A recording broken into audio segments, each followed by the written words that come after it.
Hey everyone, how's it going? It is either way Randy Chavez coming at you today with a Veve, OMI, Earth 2, GrumpyCat 4chan update video. Guys, if you're new, welcome. For not, welcome back. I love y'all. Everyone say hello to Dashi. Hello, Dashi. Commenting, liking, and subscribing is a free way to help support the channel. Non-free ways are Patreon and smashing that super thanks button down below. And become a member. There's lots of perks and also ratex.eth domain name. So we'll start off with some Earth 2 real quick. We have Shane Isaac going and saying, this one is for the Earth 2 ecosim players. After an incredible amount of networking or reworking, we're confident enough to begin releasing key details on exactly how the ecosim will function and how existing mechanics start linking together. Pacey had gone on and mentioned, well, if we're slotting our star droids to raid for our units, is this done instead of raiding Ether or at the same time? As I read it all, it's just a lot to take in one fell swoop. And Shane had gone over and said, yes, you can do this at the same time while you are raiding. You will be raiding for Ether at the same time. The actual update from Earth 2 says, resources are a fundamental component of the Earth 2 ecosim, kickstarting local and global supply chains, taking real-world attributes to enable the creation of objects within our metaverse.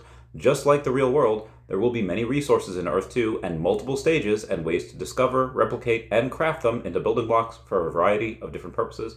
After multiple adjustments to our game design team and an extraordinarily amount of reworking over the past 8 months, we're finally in a position to confidently lock down the ecosim and how it'll function, and we're able to share the first part of that with you today. This is for all the Earth 2 ecosim players out there. If you're not one, then look away. This milestone ecosim announcement covers introduction of 21 new resource types, the jewels which will be linked to those resources, discovery levels including a chart, discovering and obtaining resources, occurring units, prospecting side droids, frequency, the red process, the hollow building storage, replication process, storing and selling raw material, new civilian roles, and many, many more. So that was 12 things, then the many, many more on top of that. There's a lot to see that this game is going to do for us. It's already, I think, probably the most beautiful metaverse I've ever seen. If you haven't seen the trailer that was launched in December, definitely go take a look at that. And then also, on top of that, you do have Essence, which he has teased a little bit. I don't actually think we'll get it until Q2 next year, probably, but the fact that they're teasing stuff like that now, again, Essence in this bull run is going to be, I don't know. I'm not going to make any price predictions out there, but if you have less than 5 billion out there and then also less than 200 million in the circulating supply right now that's available, I think it should, and we're going to be on major exchanges, it should at least be $1 billion market cap. And with that, it's only 200 million circulating supply. That is only $1 billion. That's only a $5 Essence. If they go to a fully diluted market cap, yes, it'll be a $5 billion market cap, but I don't think they'll calculate it as fully diluted. Comment down below what your thoughts are. All right, real quick before we get into Veve and OMI, GrumpyCat still, for like the third week in a row, has had over $1 million in volume each day. Pretty excited about that. They have not announced which exchanges we're going to go on yet. They've just been teasing, exchanges come. We're just still waiting on that. The exchange for 4chan, however, will be announced on Wednesday, and you will be able to trade it on Thursday. This is the first of many to come. Both of these tokens, both GrumpyCat and 4chan, will have multiple exchanges next quarter. Cannot wait for that. Will they have multiple exchanges this quarter? It's possible. I mean, you do have exchanges that will renegade list, without the approval of 4chan and GrumpyCat. They're just going to do it just for the volume, just for the fees. But on the opposite end of that, scheduled, you will see multiple exchanges on both of these next quarter. OMI is down a little bit to 00056. Now, that 00055 has been a very, very good support line for us. I don't really see us going too much lower than we are right now. If we touch that again, cool, we'll go there. Be advised, there are still people that have a budget of hundreds of thousands of dollars if we get down to 0004-ish. I think that might be a little silly to wait to get down there because, again, we've seen it where $10,000 pumps the price like 8%.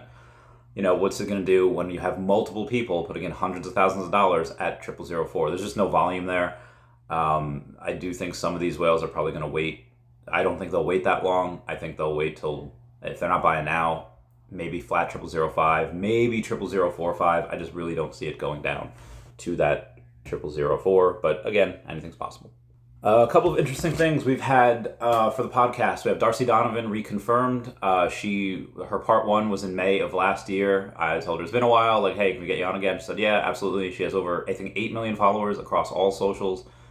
CMO of eCoin Finance, author, former Miss Tennessee, singer, actress, everything that she does turns to gold. So it'll be great to have her on sometime in July.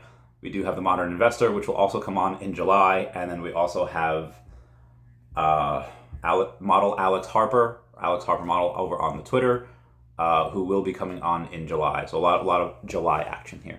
So you not only have push notifications for when drops are happening or when auctions are about to sell out, but you also have push notifications for people that have when stuff is expiring on the market. As in, oh, hey, you had something for sale and it's been a month.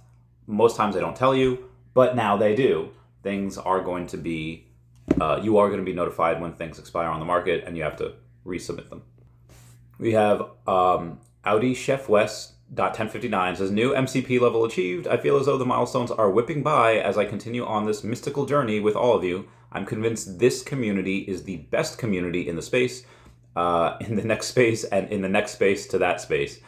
This is highly addictive, and Ubisoft is just going and saying, hey, I'm at level 53 now. Thought that was really cool. Has almost 750,000 MCP points, and Silicone Secure says, wow, amazing achievement. Junior Silicone heading in the right direction. I myself am only level 47. I would like to get to 50, maybe by the end of the year. We'll see. Ron English had a really good day. So out of the, I don't know, 100-something thousand that we, like $130,000, $140,000 that you could have raised with Veve today, they did happen to go and get above 100,000. It's still been less than 4 hours as of the making of this video. I do definitely see this selling out at some point today, tomorrow. It will sell out at some point, just because, again, this is really, really good for MCP points. If you get the whole set, you don't even have to mint any. If you get the whole set on the secondary, you can go and get it, I think, for 150 gems, and you get like 27 MCP points. Absolutely wild. Oh, just sneezed. God bless me. Speaking of wild things, you make my heart. Say, comment down below if you get that reference. Veve Digital Collectibles goes and posts with Veve Las Vegas, or Veve Las Vegas. We've had a blast meeting with leading brands and licensors at the Las Vegas Licensing Expo. It's exciting to see the ways companies are innovating in the digital collectible space, including our friends from Ubisoft. I wonder what's next. So they did that as kind of a tease, as in, oh, hey, the Rabbids that we got are not the only characters we're going to get. Like, I wouldn't be surprised at some point to see Assassin's Creed or Far Cry or anything else that they have on. They have Tom Clancy on there, so that would be really cool. Comment down below all your favorite Ubisoft games and characters, things that you would want. I think this could be the start of a very good relationship. Again, Ubisoft had released Rabbids before they were on Veve. They did okay. They did much better on Veve. And speaking of, we just talked about Ron English here. A couple months ago, they'd be like, all right, cool, 20,000 a day, cool, 30,000 a day. And that was kind of the norm. Now it's kind of the norm to make $50,000 every day on these drops for Veve. So the amounts that they're making, like the interest on there, the money that's being spent is a lot greater. I think you go and you take a look at BlackRock, they're going like, oh, hey, we have our Bitcoin ETF filing that we just laid out. And you have other people saying, okay, well, take a look at all the other filings and ETFs that BlackRock has applied for. 574 of them were approved. One was not approved. So most likely this will be approved, especially when you go and you take a look at Coinbase, which that's the one where they're going to have it through. That's their custodial wallet. Crypto's going to be fine, guys. And I think you see a lot of makings of like this bull market coming. You do have that halving happening within a year. It's like in the next 10 months. And again, on top of that, the rally usually starts several months before that happens. So I wouldn't be surprised to see a little bit of a rally towards the end of the year, in like December, maybe early next year. And that's when it might start. I think a lot of people's confidence are really, really getting high. You do see unemployment down. There's not a ton that really wants to make me bearish. Now, there's a bunch of people that are out there that are like, oh, Max Payne coming in soon, you don't know. And they could be right. Nobody has a crystal ball. But right now, I'm kind of reading the terrain and thinking, I don't know what happens short term in the next like 2 months, but in the next 6 to 10 months, we know exactly what's going down. And again, you see it already with the amount that's being spent on the Veve app. The amount now, that being said, the amount that's being spent on other apps Yeah, I don't want to call anyone out here. I do like a lot of things that are on, let's just say, Hero. Hero's really great. A lot of their tech is ahead of Veve. Cryptoys that had, and when I say that, I mean like, oh, they have, well, I mean, Veve has crafting now too, but in Hero, you can sell in bundles. They're all connected to Immutable X. You could use OMI on those things. So, that's some of the tech that's just ahead of Veve right now.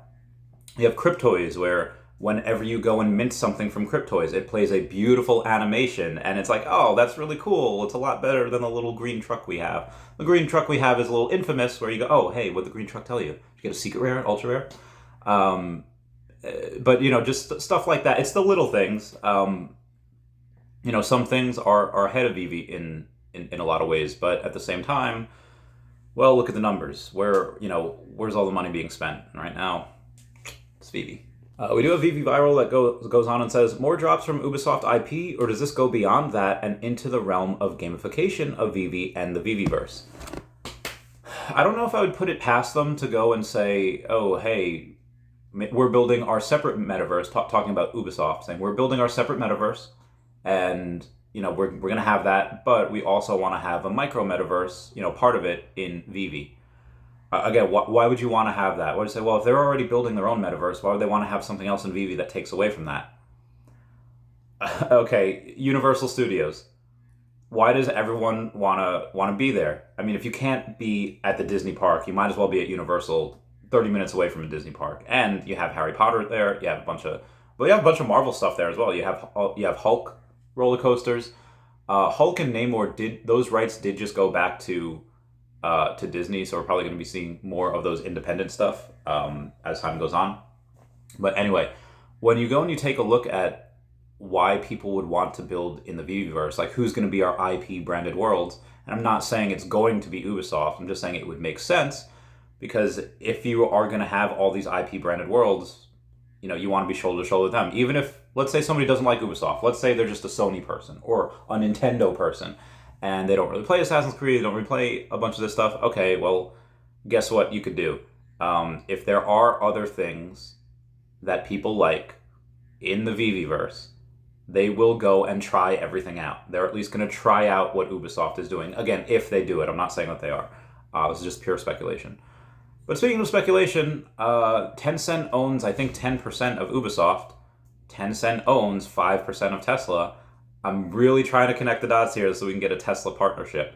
For those of you that don't know, when you go and you have something that's worth multiple billions of dollars, like David and Dan do with Veve, what does that say? I mean, that opens doors for you. You can call pretty much any other billionaire that you want, and they'll take the call. So I'm pretty sure we could get Tesla or SpaceX or even both of them. I would love something with the Boring Company. I would love something with Twitter. I'd love something with all of these. But again, I'm trying to keep things simple for right now. I have a big purchase I have to make, and I put my sub 50 rare Luke Skywalker for $1,500. It is the cheapest by several hundred gems, and it is, I believe, very, very. I think that's a very good deal. Y'all should buy that. Anyway, VV Digital Collectibles says, we love seeing your Thanos AR shots. Reminder, as outlined in the blog article, unredeemed editions for both collectibles, the ultra rare and the secret rare Thanos, will be burned, and the metadata will be updated to reflect this. I have asked, I commented, this is great that you're making this clear, but can you confirm the same thing for the Thor Love and Thunder posters, or the Black Panther Wakanda posters, or the Uncanny X-Men poster, the Uncanny X-Men number 64 comics? Scarcest comic that we have. There's only 215 editions available, or that were redeemed. There's far less than that that is being on the market trying to be sold. So yeah, I'd really like some updates on that. Veve has not yet been clear on these. We still don't have the numbers on the Fandango poster from Guardians of the Galaxy. They were supposed and again, I don't know where the blame is, but Fandango and Veve had mentioned that the codes to redeem those Guardians of the Galaxy 3 posters were supposed to be sent out May 31st. We're now into mid to late June. So when we get those, I'm not sure. I'm very patiently waiting. Also, happy Father's Day to everyone. Alex posts in the Veve Discord saying, hey everyone, happy Father's Day to all the Veve fam, dads, granddads, stepdads, foster dads, father figures, and beyond. Here's to sharing the love of collecting with the next generation. Hashtag collectors at heart. Gotta love that. Happy Father's Day. Comment down below if you've ever done collecting with your father, or if you are a father and you're passing the collecting on to the next generation. Okay, something else to go over. We have George Veve over on the Twitter saying, shall I sell my Todd for 5 Thanos Ultra Rares? Will that be a good flip idea? Okay, I don't think it's a good idea to sell Todd in general, much less selling him for 5 Ultra Rare Thanos. Like, you're selling something right now that has a 2.5% fee, and you're buying something that has an 8.5% fee that you're going to have to sell 5 times. And that's just, if you were going to get something, I mean, if the chase of that, the chase of having that Thanos, that drop, is to go and get the secret rare. So if you want to go and sell that and then put in like an extra $100, $200 in order to get that Thanos secret rare, again, sell that Todd, put an extra X amount of money, and then go get that Thanos ultra rare secret rare, I would say that would probably be the better play. Again, it's not financial advice, it's just what I would do if I were to do that. But that being said, I don't think I would sell the Todd for that. I think the secret rare Thanos is great. I think he's going to go up in value as time goes on, and in a year and a half, he won't be $1,000. He'll be over $1,000. I just don't think he'll rise at a commensurate rate or at the same rate that the Todd will. And even if he does, and that's the secret rare, and the ultra rare, it's just a lot of fees. It's a lot of selling. I would just keep that Todd. But again, that's just me. If you don't like the Todd, say there's so many different Batman, there's only 2 Thanoses. I want the Thanos. I like him better. He means more to me. Then by all means, if you get more enjoyment out of it, of course, 100%. But again, just what I'm thinking. And then you have Mr. MC1 saying, awesome drop from Ron English on Veve. And then he shows that he does have all 6. He got that drop. Again, a lot of MCP points. Anyway, guys, that's going to be it for me. Please comment, like, and subscribe. Comments are good for the YouTube algorithm. Everyone say bye-bye to Dashi. Bye-bye, Dashi. I love you guys. Bye. Meow, meow, meow.